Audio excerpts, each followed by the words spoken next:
Hello everyone, आज है 30 अक्टूबर और आज इस वीडियो में हम बात करने जा रहे हैं वोडाफोन आइडिया के बारे में। देखिए, वोडाफोन आइडिया को लेकर दो तीन बड़ी खबरें निकलकर सामने हैं, जिसमें से एक उनका क्वार्टरली रिजल्ट आया है, उसके बारे में भी है।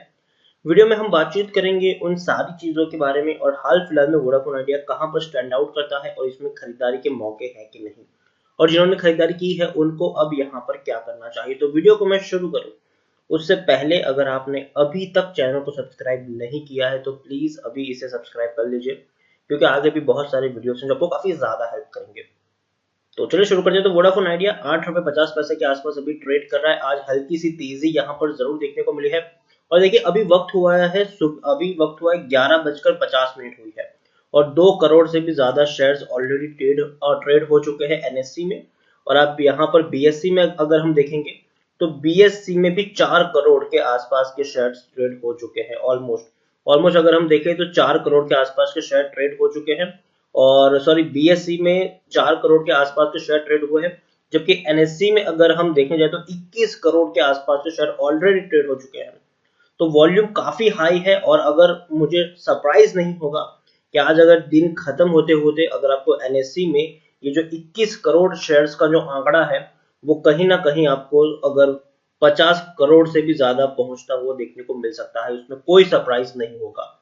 तो काफी बड़ी क्वांटिटीज में लोग खरीदारी और बिकवाली कर रहे हैं वोडाफोन आइडिया में, क्योंकि देखिए खबरें अच्छी निकल कर आती है, कहीं ना कहीं लोग एंगेज करते हैं और फायदा उठाने की कोशिश जरूर करते हैं, और खास करके जब कोई शेयर ऑलरेडी काफी ज्यादा पिटा हुआ हो। वोडाफोन आइडिया के बारे में अगर हम बात करने जाए तो वोडाफोन आइडिया का पिछले एक महीने का जो परफॉर्मेंस है वो कुछ इस तरीके से है कि 11 साढ़े 11% की गिरावट है। अब देखिए, 9 साढ़े 9 रुपए का शेयर था, गिरावट आई, 8 रुपए से भी नीचे टूट गया, फिर से तेजी आई, शेयर पहुंच गया वापस 9 रुपए पर पहुंचा, वापस गिरावट बनी थी, अब फिर से तेजी की तरफ शेयर आगे बढ़ रहा है। पिछले एक साल की बात करेंगे तो एक साल में 122% का ग्रोथ है। 3 रुपए से भी कम प्राइस पर शेयर अवेलेबल था, 12.5 रुपए तक पहुंचा, गिरावट आई, फिर से बड़ी तेजी आई। और अगर हम देखें तो पिछले एक दो महीने से कंटिन्यूस यहाँ पर गिरावट बनी हुई, एक बड़ी तेजी यहाँ पर देखने को नहीं मिली है। और तो और लार्ज कैप शेयर है ये, 25,500 करोड़ के आसपास का इसका मार्केट कैप है। एनएससी में अगर हम देखने जाए तो काफी बड़ी क्वांटिटीज में यहाँ पर एक्चुअली अपडेट नहीं हुआ है डेटा, अगर आप यहाँ पर देख ले। अगर मैं आपको यहाँ पर मनी कंट्रोल में डेटा दिखाने की कोशिश करूँ तो काफी बड़ी क्वांटिटीज यहाँ पर ट्रेड ऑलरेडी हो चुके हैं। 21 करोड़ शेयर्स ऑलरेडी ट्रेड हो चुके हैं, वो भी 11:50 हुई है अभी तक। और काफी बड़ी क्वांटिटी ऑलरेडी ट्रेड यहाँ पर हो चुकी है। यहाँ पर अब हम बात करें शेयर होल्डिंग की, तो प्रमोटर के पास 18.48% की होल्डिंग है, एफआई के पास 6.20% की होल्डिंग है, म्यूचुअल फंड के पास 0.51%, इंश्योरेंस कंपनी के पास 0.38% की होल्डिंग है। और आप देख सकते हैं कि बड़ी होल्डिंग गिराई है बड़े बड़े फंड हाउसेस ने, एफआईज ने भी बहुत बड़ी होल्डिंग गिराई है, म्यूचुअल फंड ऑलमोस्ट एग्जिट होने की कगार पर पहुंच चुके हैं, इंश्योरेंस कंपनी ने भी अपनी बहुत बड़ी होल्डिंग यहां से लूज कर दी है। और यहाँ पर हम एक और चीज देखें तो 18 म्यूचुअल फंड स्कीम्स और 208 जितने एफआईज का पैसा लगा है, इंडिविजुअल इन्वेस्टर होल्डिंग 16% के आसपास के देखने को मिली है। हाल फिलहाल में अगर हम एक जो बड़ी खबर निकलकर सामने आई है वो ये है कि वोडाफोन आइडिया का फास्टेस्ट मोबाइल नेटवर्क हो चुका है, इंडिया में इमर्ज कर गया है। उसने जियो और एयरटेल दोनों को बीट कर दिया है। और ये ओकला की रिपोर्ट है। ओकला की रिपोर्ट यह है कि वीआई मतलब वोडाफोन आइडिया जो खुद को अपने को उन्होंने रिब्रांड किया है, emerge as fastest mobile network in India while Jio lead 4G availability in Q3 2020। Ookla की ये रिपोर्ट है और कहीं ना कहीं इस रिपोर्ट के चलते आप देखिए यहाँ पे उन्होंने बताया भी है कि कितनी डाउनलोड स्पीड है और कितनी अपलोड स्पीड है। सबसे पहले वोडाफोन आइडिया की अगर हम बात करें तो डाउनलोड स्पीड 13.74 Mbps की है और अपलोड स्पीड है 6.19 Mbps। जबकि जियो की बात करें तो सेकंड नंबर पर एयरटेल आता है डाउनलोड स्पीड और अपलोड स्पीड में 13.58 Mbps है और अपलोड स्पीड है 4.15 Mbps। जबकि जियो काफी नीचे जा चुका है, जो पहले काफी ज्यादा उनकी डाउनलोड और अपलोड स्पीड हुआ करती थी, अब उनकी स्पीड काफी कम हो चुकी है। 9.71 है Mbps डाउनलोड स्पीड है और 3.41 Mbps है अपलोड स्पीड है। तो ये ओकला की रिपोर्ट है, ये मेरी कोई रिपोर्ट नहीं है, ना ही मैं अपने तरफ से कुछ आपको बता रहा हूँ। और लेकिन हाँ, 4G अवेलेबिलिटी की अगर हम बात करें जाए तो उसमें जियो सबसे लीडिंग में है। 99.70% 4G अवेलेबिलिटी यहाँ पर जियो की देखने को मिल रही है। एयरटेल सेकंड नंबर पर है 98.70%, जबकि वोडाफोन थर्ड नंबर पर है 91.10% के साथ।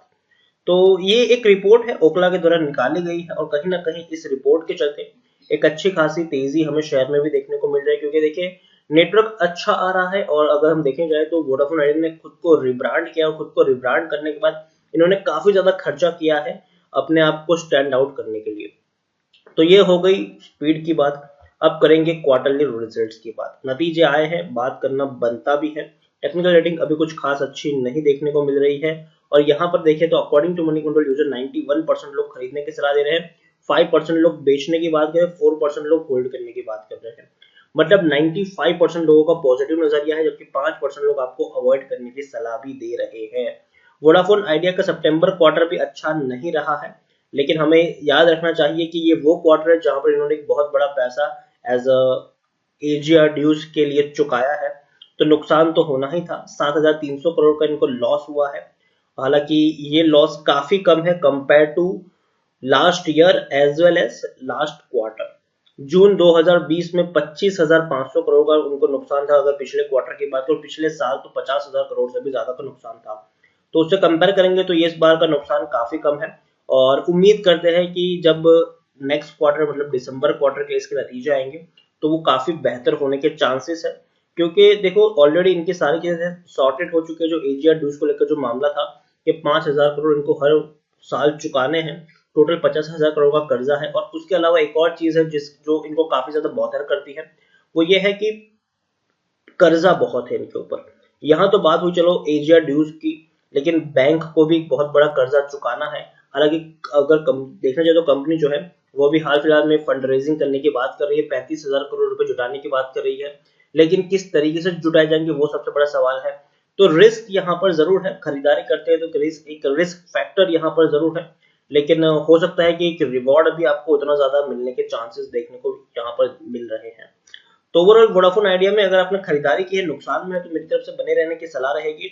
और देखिए बर्बाद होने वाला ये शेयर मुझे अभी तो नहीं लगता है, क्योंकि ऑलरेडी चीजें सॉर्टेड हो चुकी है और सरकार भी नहीं चाहिए कि कोई इतनी बड़ी कंपनी इंडिया से एग्जिट हो जाए या बर्बाद होके, क्योंकि एक कहीं ना कहीं नेगेटिव इम्पैक्ट पड़ेगा और सरकार पर भी काफी ज्यादा सवाल उठने के चांसेस है इसकी वजह से।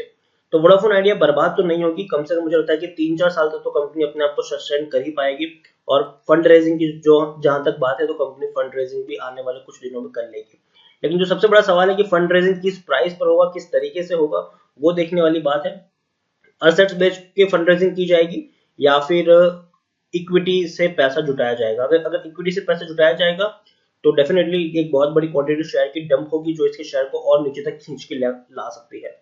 तो मुझे लगता है कि वोडाफोन आइडिया कुछ अभी एक तेजी देखने को मिलेगी वोडाफोन आइडिया में, इसमें कोई शक नहीं है। लेकिन बाद में फिर से गिरावट आपको देखने को मिलेगी एक सर्टेन पॉइंट तक पहुंचने के बाद। यहाँ तक मुझे लगता है कि 8.50 पर शेयर ट्रेड का शायद हो सकता है कि 9 रुपए तक भी पहुंच जाए, लेकिन 9-9.5 रुपए तक पहुंचने के बाद दोबारा से आपको थोड़ी सी डाउनफॉल देखने को मिलेगी। वापस ये शेयर इसको 8.5 पर लाके छोड़ देगा, फिर तेजी आएगी, फिर गिरावट आएगी। इस तरीके से आपको कुछ वक्त के लिए देखने को मिलेगा, लेकिन लॉन्ग टर्म में ये शेयर जरूर थोड़ा सा सस्टेन कर सकता है। तो मेरे हिसाब से खरीदारी की है, बने रहने की सलाह होगी। फ्रेश बाइंग करना चाहो तो जरूर कर सकते हो, लेकिन याद रहे एक बहुत बड़ी क्वांटिटी खरीदारी करने की सलाह नहीं है। उतना ही निवेश करें जितना आप यहाँ पर रिस्क ले सकते हैं। तो ज्यादा बड़ी क्वांटिटी खरीदारी करने की सलाह वोडाफोन आइडिया में नहीं होगी। वोडाफोन आइडिया बर्बाद होने वाला शेयर अभी के हिसाब से नहीं लगता है। इन्होंने खुद को रिब्रांड किया है, काफी सारे नए प्लान्स लेकर आए हैं, काफी सारी चीजें जो है जो इनके पॉजिटिविटी यहाँ पर लौटी फेवर में काम कर रही है।